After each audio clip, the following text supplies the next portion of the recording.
माशाल्लाह एक और बहुत ही खूबसूरत गिफ्ट आया है मेरे लिए। मुल्तान हो और सोन हलवा ना हो, ये हो नहीं सकता।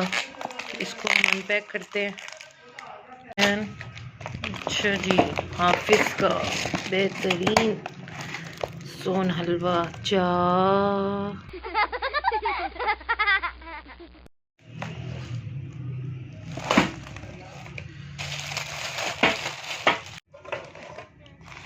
माशाल्लाह, जज़ाकल्लाह बहन, बहुत प्यारा हलवा। मुल्तान हो और मुल्तानी सोन हलवा ना हो, ये हो नहीं सकता। और अल्हम्दुलिल्लाह आज चाय के साथ बहुत मज़ा आने वाला है। जज़ाकल्लाह, आप सबके प्यार का बेहद शुक्रिया।